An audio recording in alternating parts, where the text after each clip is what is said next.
Bonjour et bienvenue sur ma chaîne Mais que fait la maîtresse? On se retrouve aujourd'hui pour un grand jour puisque c'est la présentation de mon planeur de professeur des écoles édition 2022-2023. On est déjà à la 3e édition.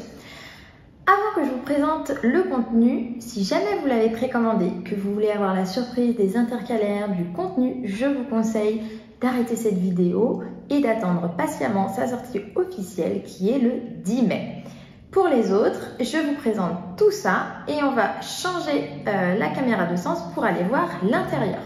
Juste un petit tour avant quand même, ça reste comme l'année dernière un classeur.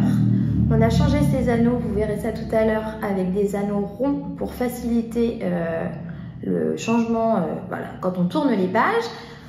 On a renforcé l'arrière avec une attache supplémentaire au milieu afin de bien renforcer le format classeur. Et puis, on y va, c'est parti. On commence déjà par cette première page de présentation où vous allez pouvoir indiquer votre nom, votre prénom, votre école. Je vous conseille aussi d'ajouter votre mail académique en cas de remplacement. Ça va être super pratique pour votre remplaçant s'il veut vous contacter. Comme je vous disais, cette année, on a des anneaux ronds et une attache supplémentaire au milieu pour renforcer la structure du planeur. On débute par un petit mode d'emploi. Et on arrive tout de suite au mémo du remplaçant. Cette page est super importante. Comme je vous disais, mon planeur des écoles reste toujours dans ma classe. Je transporte avec moi que le mois en cours à l'aide d'un petit classeur souple. Donc là, si vous avez un remplaçant, dans ce classeur, il aura tout ce dont il a besoin pour assurer son remplacement. On a les horaires de l'école, les PA de la classe, les services, les infos importantes, les cahiers, les méthodes, les listes du matériel et un petit espace à personnaliser. On continue ensuite avec l'organisation spatiale de votre classe avec quelques petites informations importantes et des idées pour organiser votre classe. Vous avez 3 espaces pour faire votre plan. Vous pouvez le faire directement dessus ou l'insérer en le collant si vous voulez. On arrive à la planification de votre année. On a une première vue sur l'année avec les jours fériés qui sont indiqués. Et puis on continue avec le calendrier annuel qui est sur 2 doubles pages. Vous allez retrouver les zones de vacances. Alors on me demande souvent s'il peut être utilisé en Suisse, en Belgique. Je sais que j'ai des collègues qui l'utilisent, puisque les vacances sont indiquées assez discrètement. Donc, si ça ne correspond pas aux vôtres, vous pourrez les personnaliser. Et ensuite, on a les mois qui sont tous complets avec toutes les semaines. On a les week-ends qui sont grisés pour bien repérer vos semaines et les jours fériés.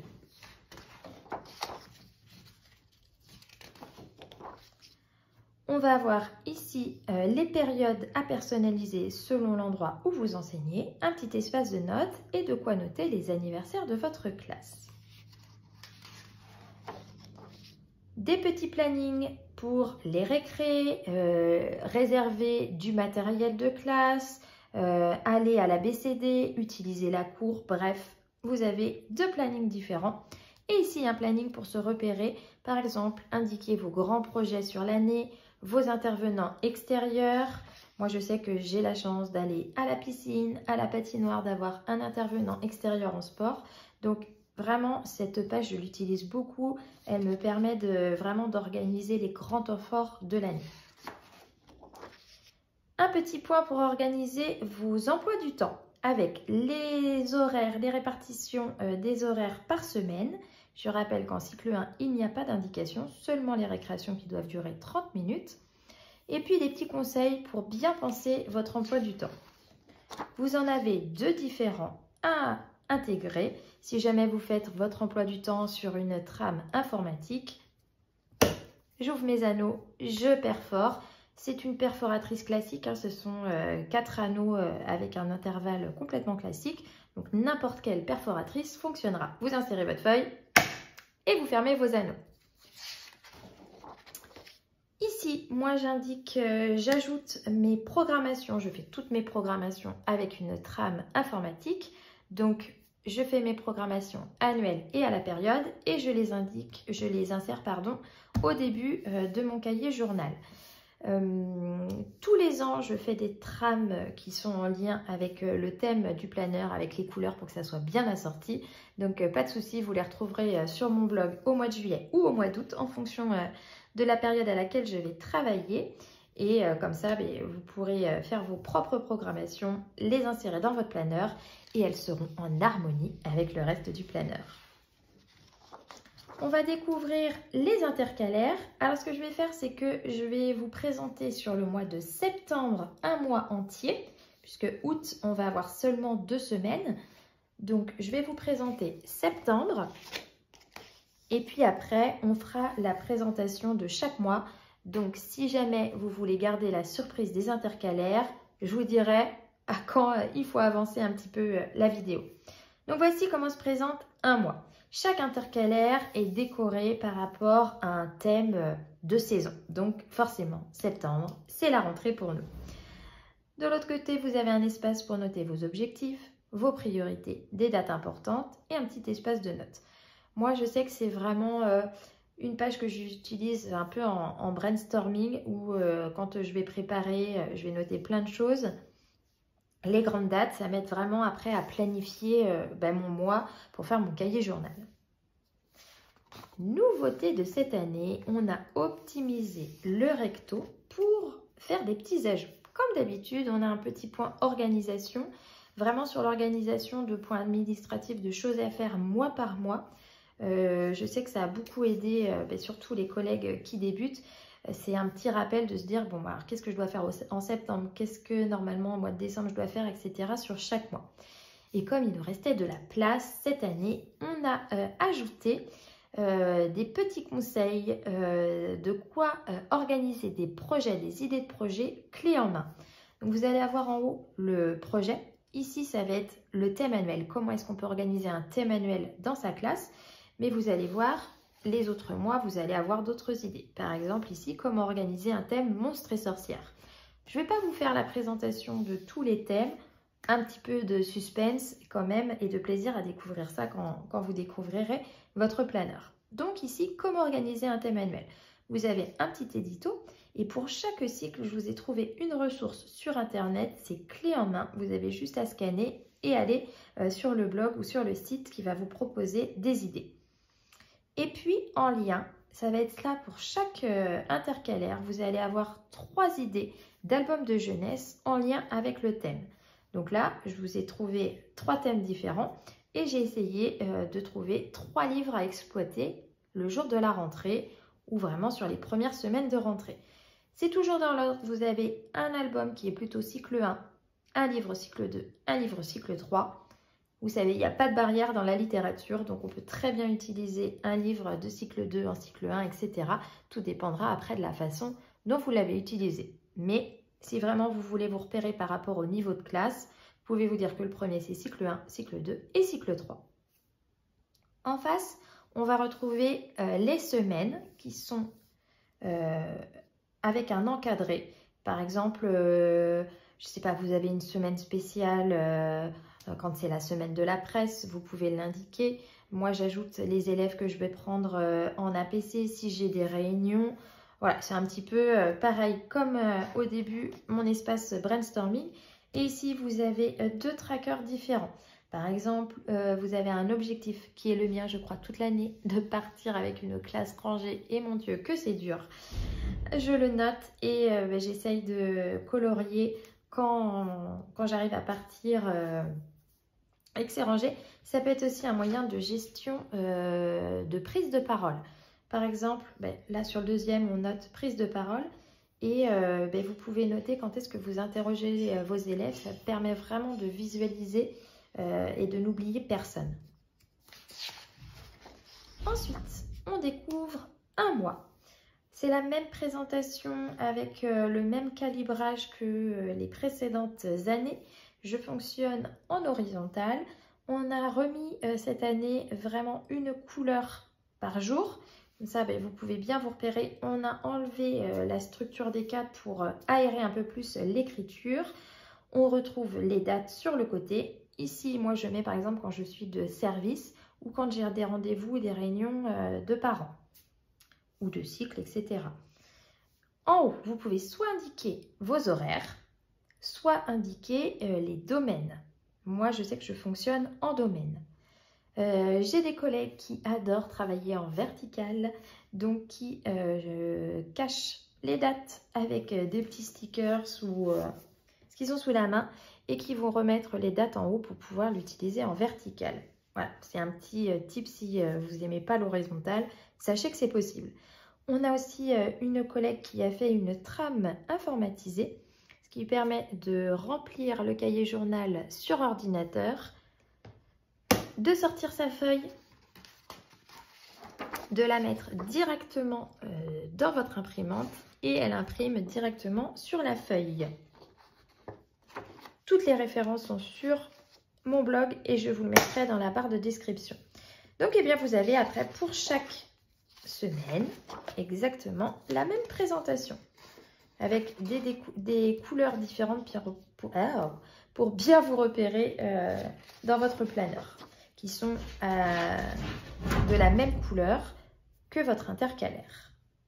Allez, on part à la découverte des intercalaires. Donc, octobre pour Halloween, novembre avec la saison des pluies mais qu'on a rendu jolie avec de jolies bottes à pois, l'incontournable décembre et son thème de Noël.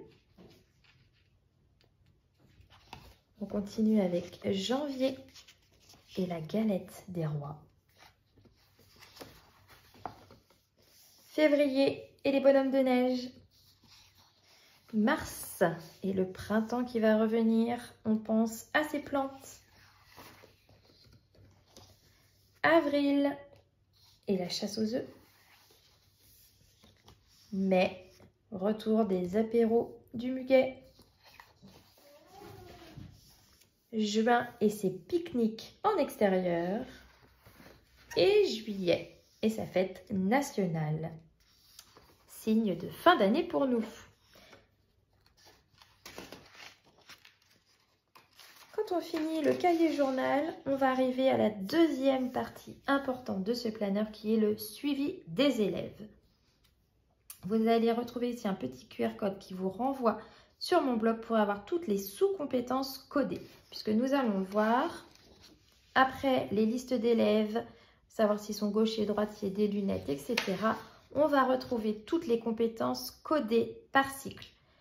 Vous avez pu le voir, dans les projets, on parle bien du cycle 1, du cycle 2, du cycle 3. Le planeur est pensé pour tous les niveaux. Et donc, on a les programmes pour chaque cycle, avec une couleur différente pour chaque cycle. Cycle 1, cycle 2 et cycle 3. Pourquoi des petits codes? Eh bien, je vous explique ça tout de suite. On va avoir des tableaux de suivi de compétences qui se présentent comme ça. Ici, vous allez pouvoir indiquer le code de la compétence que vous voulez évaluer. Par exemple, comprendre l'oral en langue vivante. Eh bien, vous allez pouvoir écrire SC pour socle commun, LV pour langue vivante et c'est la première compétence. Vous l'indiquez ici, vous avez tous vos élèves et vous n'avez plus qu'à faire votre codage comme vous fonctionnez habituellement. On a 30 élèves, on a renuméroté en face pour que le repérage soit beaucoup plus facile.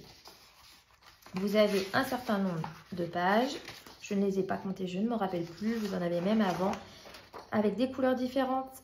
Moi, je fonctionne par domaine, mais par exemple, si vous avez plusieurs écoles, vous pouvez aussi avoir une couleur par école ou par classe. Les démarches pour nos élèves à besoins éducatifs particuliers, avec un rappel des différentes démarches à faire. Vous avez un petit QR code qui vous renvoie vers les documents EduSchool si vous avez besoin de plus d'informations et un tableau de prise en charge pour tous vos élèves qui vont être pris à l'extérieur, orthophonistes, CMP, RAZ, etc. Et on arrive déjà à la dernière partie qui est le suivi administratif. On va avoir le suivi des APC. Vous pouvez indiquer vos jours d'APC, comme ça si vous avez un remplaçant, il sait quel jour ça se passe. Le suivi des APC et sont numérotés par 36 puisque nous sommes censés faire 36 heures. avec le contenu de chaque heure d'APC et les élèves en face que vous prenez. La relation parent-élève avec un tableau récapitulatif de vos rendez-vous, la date, les élèves, qui est-ce qui a initié le rendez-vous? C'est vous, ce sont les parents, et le motif. Et ensuite, une feuille par élève pour faire un suivi individuel. Vous allez voir, il y en a 30 ou 32, je ne sais plus, compterez, vous me direz. Mais voilà, il y a largement de quoi faire pour suivre une classe avec nom, prénom, date de naissance, les observations. C'est super important, je trouve, quand on a nos rendez-vous. Moi, je sais qu'à chaque rendez-vous, je sors ma feuille, je prends ma feuille. J'ai ce que j'ai observé, je peux noter ce que les parents me disent, faire un petit compte rendu des rendez-vous. Voilà, c'est vraiment la petite feuille qui me sert bien. Je vais mettre, par exemple, quand je les ai en fluence, on va dire une fois par mois, voir les progrès, noter mes petites observations.